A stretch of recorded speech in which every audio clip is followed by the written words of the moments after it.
Assalamualaikum warahmatullahi wabarakatuh. Pada kesempatan kali ini, kami dari kelompok 7 akan mempresentasikan materi mata kuliah Hukum Pajak tentang peradilan dalam hukum pajak. Kelompok 7 sendiri beranggotakan yang pertama Rosi Ramadhani, Arif Hidayat, Muhammad Hafiz Fajar, Sari Mulya Anissa, Teguh Dian. Semoga pemaparan materi dari kami dapat diterima oleh semuanya. Selamat menyaksikan. Peradilan pajak. Peradilan administrasi pajak adalah upaya hukum yang dilakukan oleh wajib pajak dalam rangka mencari keadilan terhadap surat ketetapan pajak yang diterbitkan. Peradilan administrasi pajak dibagi menjadi A. Peradilan administrasi tidak murni, yaitu peradilan yang hanya melibatkan dua pihak, yaitu wajib pajak dan fiskus. Contohnya dapat dilihat dalam pengajuan keberatan yang diatur dalam pasal 25 dan 26 Undang-Undang Nomor 6 Tahun 1983 sebagaimana telah diubah terakhir kali dengan Undang-Undang Nomor 28 Tahun 2007 tentang ketentuan umum dan tata cara perpajakan. B. Peradilan administrasi murni adalah peradilan yang melibatkan tiga pihak, yaitu wajib pajak, fiskus, dan hakim yang mengadili. Sengketa pajak adalah sengketa yang timbul dalam bidang perpajakan antara wajib pajak atau penanggung pajak dengan pejabat yang berwenang sebagai akibat dari dikeluarkannya keputusan yang dapat diajukan banding atau gugatan kepada pengadilan pajak berdasarkan pengaturan perundang-undangan perpajakan, termasuk gugatan atas pelaksanaan penagihan berdasarkan Undang-Undang Penagihan Pajak dengan surat paksa yang tertuang dalam pasal 1 angka 5 Undang-Undang Nomor 14 Tahun 2002 tentang Pengadilan Pajak. Upaya hukum untuk menyelesaikan sengketa pajak yang dapat dilakukan oleh wajib pajak yang pertama, keberatan. Sebagai upaya yang dapat ditempuh wajib pajak apabila tidak puas atau tidak sependapat dengan hasil pemeriksaan pajak. Ketentuan mengenai keberatan yang diatur dalam pasal 25 Undang-Undang KUHP dengan pelaksanaan pada peraturan Menteri Keuangan nomor 194/PMK.03/2007. Keberatan dapat diajukan atas yang pertama surat ketetapan pajak kurang bayar, yang kedua surat ketetapan pajak kurang bayar tambahan, yang ketiga surat ketetapan pajak lebih bayar, yang keempat surat ketetapan pajak nihil, yang kelima pemotongan atau pemungutan pajak lebih pihak ketiga berdasarkan ketentuan peraturan perundang-undangan perpajakan. Syarat formal keberatan yang pertama diajukan secara tertulis dalam bahasa Indonesia. Yang kedua, mengumumkan jumlah pajak yang terutang atau jumlah pajak yang dipotong atau dipungut atau jumlah rugi menurut perhitungan wajib pajak dengan disertai alasan-alasan yang menjadi dasar perhitungan.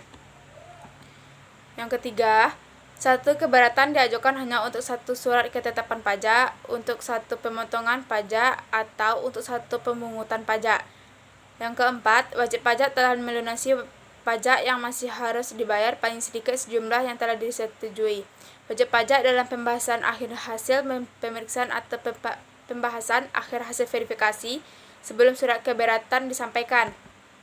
Yang kelima, diajukan dalam jangka waktu 3 bulan sejak tanggal yang pertama surat ketetapan pajak dikirim, atau yang kedua pemotongan atau pemungutan pajak oleh pihak ketiga, kecuali wajib pajak dapat menunjukkan bahwa jangka waktu tersebut tidak dapat dipenuhi karena keadaan di luar kekuasaan wajib pajak. Yang keenam, surat keberatan ditandatangani oleh wajib pajak dan dalam hal surat keberatan ditandatangani oleh bukan wajib pajak.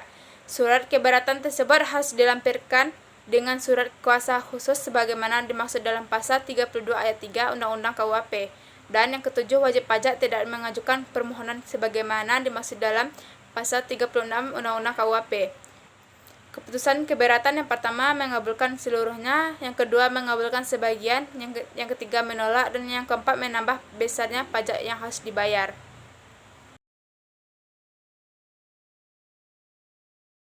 Banding adalah upaya hukum yang dapat dilakukan oleh wajib pajak atau penunggakan pajak terhadap pelaksanaan penagihan pajak terhadap keputusan yang dapat diajukan banding. Diatur dalam Undang-Undang Nomor 14 Tahun 2002 tentang Pengadilan Pajak dan KUP Nomor 28 Tahun 2007. Syarat pengajuan banding ada 3. Wajib pajak dapat mengajukan permohonan banding hanya kepada Badan Peradilan Pajak atas surat keputusan keberatan. 2. Permohonan diajukan secara tertulis dalam bahasa Indonesia dengan alasan yang jelas, paling lama 3 bulan sejak surat keputusan keberadaan diterima. 3. Terhadap satu keputusan diajukan satu surat banding. Pihak yang mengajukan banding ada 3, yaitu pihak banding yang dapat diajukan oleh wajib pajak. Apabila selama proses banding permohonan banding meninggal dunia. 3. Apabila selama proses banding permohonan hilang atau permohonan banding melakukan penggabungan. Gugatan adalah upaya hukum yang dapat dilakukan oleh wajib pajak atau penanggung pajak terhadap pelaksanaan penagihan pajak atau terhadap keputusan yang dapat diajukan gugatan berdasarkan peraturan perundang-undangan perpajakan yang berlaku. Diatur dalam pasal 23 ayat 2 UU KUP sebagai landasan hukum gugatan wajib pajak. 1. Gugatan diajukan secara tertulis dalam bahasa Indonesia kepada pengadilan pajak. 2. Jangka waktu untuk mengajukan gugatan tersebut. Pelaksanaan penagihan pajak adalah 14 hari sejak tanggal pelaksanaan penagihan. Jangka waktu ini tidak mengikat apabila jangka waktu dimaksud tidak dapat dipenuhi karena keadaan di luar kekuasaan penggugat. Perpanjangan jangka waktunya adalah 14 hari terhitung sejak berakhirnya keadaan di luar kekuasaan penggugat. 3. Jangka waktu untuk mengajukan gugatan terhadap keputusan selain gugatan adalah 30 hari sejak tanggal diterima keputusan yang digugat. Jangka waktu ini tidak mengikat apabila jangka waktu dimaksud tidak dapat dipenuhi karena keadaan di luar kekuasaan penggugat. Perpanjangan jangka waktunya adalah 14 hari terhitung sejak berakhirnya keadaan di luar kekuasaan penggugat.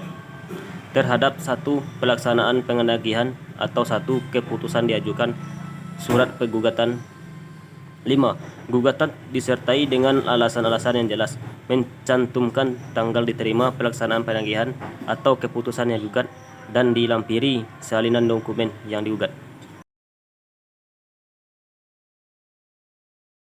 Peninjauan kembali atau biasanya disingkat PK dalam konteks pajak merupakan suatu upaya hukum yang dapat ditempuh pihak-pihak yang bersengketa, di antara lain wajib pajak maupun otoritas pajak, untuk meninjau kembali suatu keputusan pengadilan pajak yang telah berkekuatan hukum tetap. Hal ini tertuang dalam ketentuan pasal 91 Undang-Undang Pengadilan Pajak sebagai landasan hukum peninjauan kembali. Mahkamah Agung menolak peninjauan kembali sengketa perpajakan yang diajukan oleh PT Samsung Electronics Indonesia. Putusan tersebut dijatuhkan pada akhir Juli 2018 dan dipublikasikan oleh Lembaga Kehakiman Tertinggi tersebut pada penghujung Agustus 2018. Adapun sengketa perpajakan ini berkaitan dengan bea masuk pajak dalam rangka impor serta denda atas peminjaman mesin produksi dan cetakan dalam rangka subkontrak yang telah lewat jangka waktu dengan total nilai pajak sebesar 1,8 miliar rupiah. Dalam memori peninjauan kembali, Samsung Electronics Indonesia meminta Mahkamah Agung membatalkan putusan Pengadilan Pajak nomor 74630 Peraturan Pajak tanggal 19 bulan 2014 serta membatalkan pula keputusan Bea dan Cukai nomor 177 BC8 2015 pada 9 April 2015 tentang penetapan atas keberatan PT Samsung Electronics Indonesia terhadap penetapan yang dilakukan oleh pejabat Bea dan Cukai dalam SPP 296 BC6 2014 pada 11 Desember 2014. Dalam amar putusannya, majelis menilai alasan Samsung Electronics Indonesia yang menyatakan terdapat selisih kurang mesin produksi dan cetakan yang dipinjamkan dalam rangka subkontrak kepada PT Capsonic Indonesia, sehingga pemohon diharuskan membayar kekurangan pembayaran sebesar 1,8 miliar rupiah tidak dapat dibenarkan. Pasalnya, setelah meneliti dan menguji kembali dalil-dalil yang diajukan oleh Samsung Electronics Indonesia dan dihubungkan dengan kontra memori Dijen Bea dan Cukai. Tidak dapat menggugurkan fakta-fakta dan melemahkan bukti-bukti yang terungkap dalam persidangan serta pertimbangan hukum Majelis Pengadilan Pajak. Karena dalam perkara tersebut berdasarkan laporan hasil audit nomor 287 PDKB 2014 pada 5 Desember 2014. Dalam laporan itu terdapat selisih kurang mesin produksi dan cetakan yang dipinjamkan dalam rangka subkontrak sehingga koreksi bea dan cukai tetap dipertahankan karena telah sesuai dengan ketentuan peraturan perundang-undangan yang berlaku sebagaimana diatur dalam pasal 45 ayat 4 Undang-Undang Kepabeanan. Dengan demikian, alasan permohonan peninjauan kembali tidak dapat dibenarkan karena bersifat pendapat yang tidak bersifat menentukan, karena tidak terdapat putusan pengadilan pajak yang nyata-nyata bertentangan dengan peraturan perundang-undangan yang berlaku sebagaimana diatur dalam pasal 91 huruf E Undang-Undang Nomor 14 2002 tentang pengadilan pajak, sehingga pajak dalam rangka impor dan sanksi administrasi berupa denda yang masih harus dibayar dihitung kembali menjadi 1,8 miliar rupiah, ujar majelis yang terdiri dari majelis hakim. Adapun pembayaran sebesar 1,8 miliar itu terdiri dari bea masuk sebesar Rp304.089.000, PPN Rp924 juta, PPh pasal 22 dalam rangka impor dan kertas sebesar Rp231 juta serta denda administrasi sebesar Rp344.866.000. Adapun permohonan peninjauan kembali yang dilakukan oleh Samsung Electronics Indonesia ini merupakan permohonan kedua setelah sebelumnya dengan nomor 74630 PP Peraturan Pajak tanggal 19 bulan 2016 tertanggal 27 September 2016. Dalam putusan tersebut, majelis juga menyatakan bahwa permohonan tidak dapat diterima, menyatakan bahwa koreksi positif tidak dapat diterima.